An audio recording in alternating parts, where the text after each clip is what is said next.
Hang Mioku. My head has always been perfectly round, but I wouldn't want to change it into a conehead. Or do you think it secretly looks better on me? Okay, the people in this video probably would. This is Hang Mioku, a South Korean former model and singer who became so obsessed with staying young that she crossed a line most people can't even imagine. After years of facial injections, her surgeons finally said no. They warned her that one more procedure could cause permanent damage. But Hang wasn't taking no for an answer. She found a shady doctor willing to hand her a syringe and a bottle of industrial silicone to inject at home. She pumped it into her cheeks, her forehead, her chin. And when the silicone ran out, she walked into her kitchen, grabbed a bottle of cooking oil, and started injecting that into her face instead. Cooking oil, the same stuff you'd use to fry an egg. She was literally deep frying her own face from the inside out. Her face swelled to a monstrous, almost unrecognizable size. Her head became so enormous compared to her tiny body that children in her neighborhood started calling her the standing fan. It's a brutal nickname, but if you see the photos, it's weirdly accurate. She looked like a desk fan with legs. After her story aired on Korean television, viewers were so moved they donated thousands of dollars for corrective surgery. Over multiple operations, surgeons removed about 60 grams of foreign material from her face and 200 grams from her neck. That's over half a pound of cooking oil, silicone, and hardened gunk pulled out of a human face. They managed to reduce the swelling, but the damage was permanent. Her face was left scarred and distorted. The saddest part is that before all of this, she was genuinely beautiful. She had a career, a life, a future. And she destroyed it all because she couldn't stop chasing a version of herself that didn't exist. It's a cautionary tale so extreme, so visually shocking, you'll never look at your kitchen pantry the same way again. Mary Magdalene. Mary Magdalene was a Mexican-Canadian influencer who turned her body into a living, breathing work of extreme performance art. She spent well over $100,000 on surgeries, including 38 J breast implants, multiple Brazilian butt lifts, and a procedure in Colombia to create what she proudly called the world's puffiest foof. My opinion? Foof is acceptable up until the age of 10. After that, a bit strange.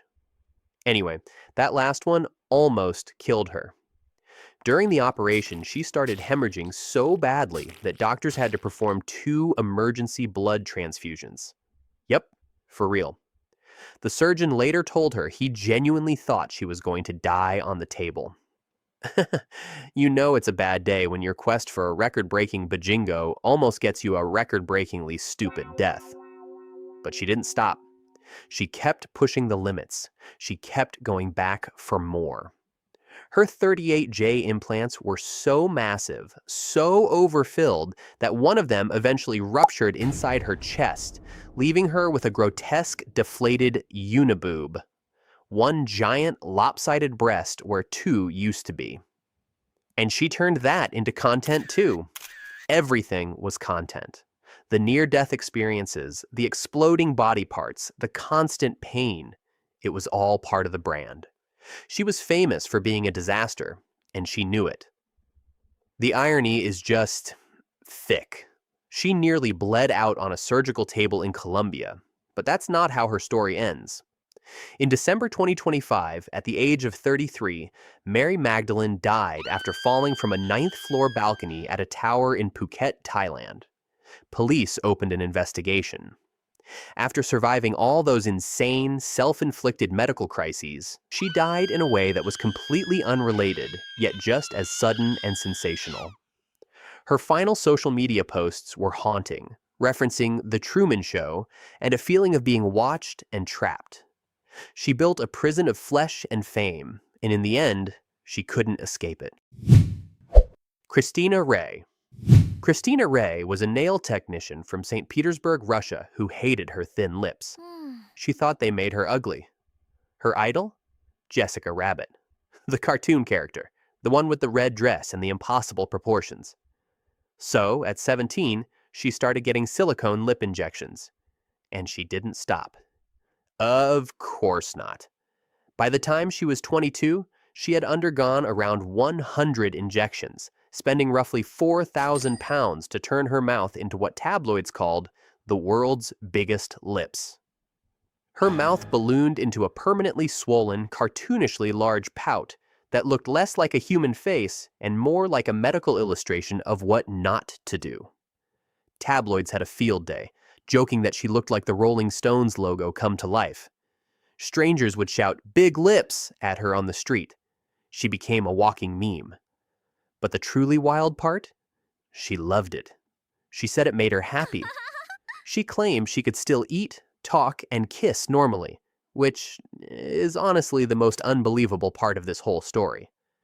How do you kiss someone with those? It's like two pool floats colliding. You'd need a spotter. What makes Kristina's case so uniquely bizarre is that it's not a medical disaster.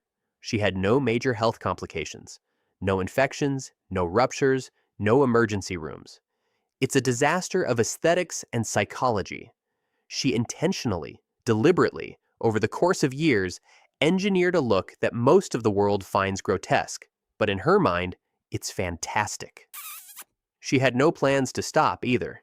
She wanted to go even bigger, to fully become the real-life Jessica Rabbit.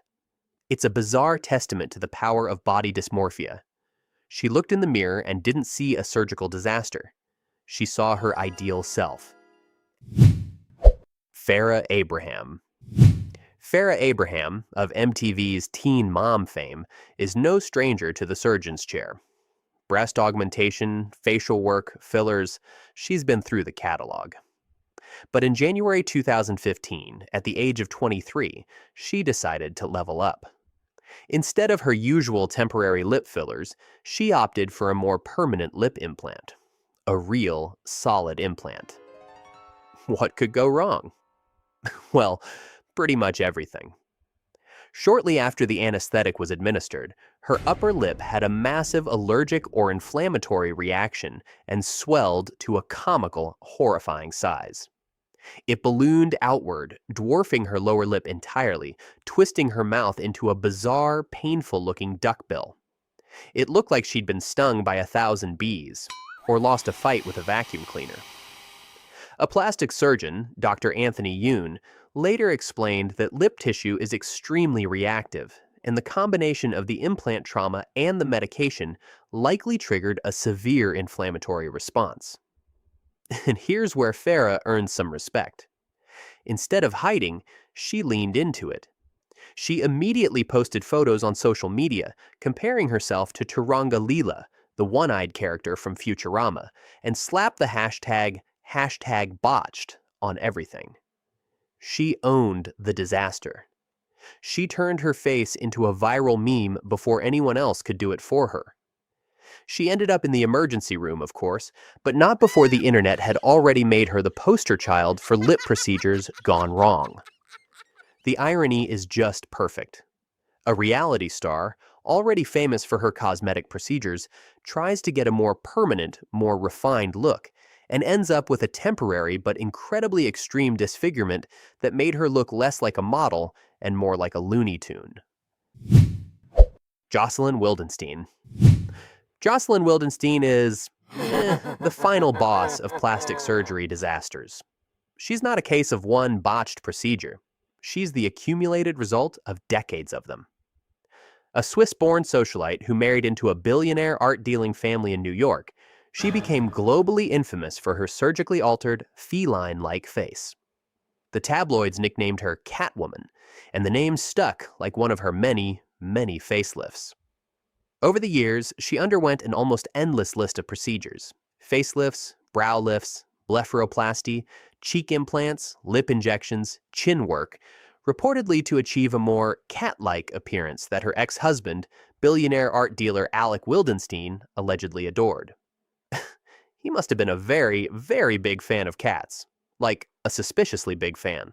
The kind of fan that makes you wonder what's going on in that mansion. The cumulative result was a permanent, mask-like expression. Her skin was pulled so taut it looked like it might snap. Her eyes were stretched into narrow slits.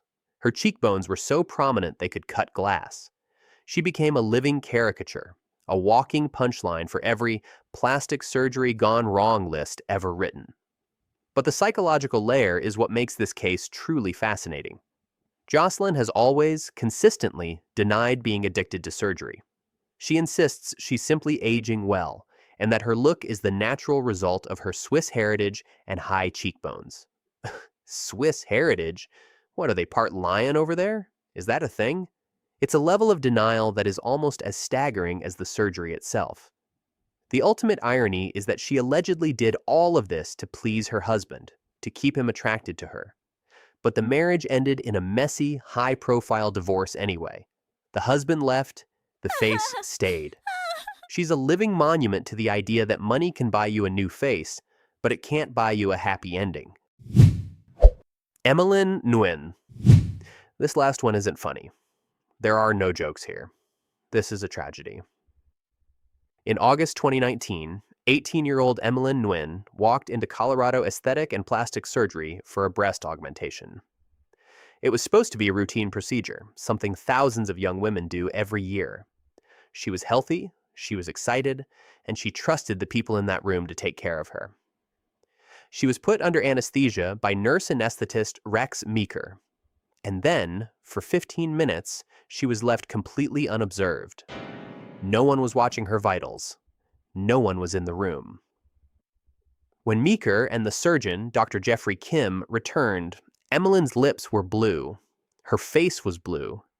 The discoloration was spreading across her entire body. She had gone into cardiac arrest. They resuscitated her. Then she arrested again. A second cardiac arrest.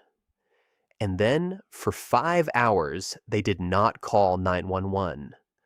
5 hours! An 18-year-old girl had 2 cardiac arrests on their table, and they sat on it for 5 hours before calling an ambulance? My God! By the time she finally reached a hospital, the oxygen deprivation had caused catastrophic brain damage. Emmalyn was left in a permanent vegetative state. She couldn't speak, she couldn't walk, she couldn't eat on her own. She required round-the-clock care and a permanent feeding tube. For 14 agonizing months, her family cared for her, hoping for a recovery that would never come. She died in October 2020. She was 19 years old. This wasn't a freak accident. This was negligence. Gross criminal negligence. Leaving a patient unattended under anesthesia is a cardinal sin in medicine. Waiting 5 hours to call for help after 2 cardiac arrests is beyond inexplicable. Dr. Kim was eventually charged with criminally negligent homicide. Nurse Meeker was charged with manslaughter. Emmalyn didn't die because she wanted bigger breasts. She died because the people she paid to care for her didn't. Rest in peace.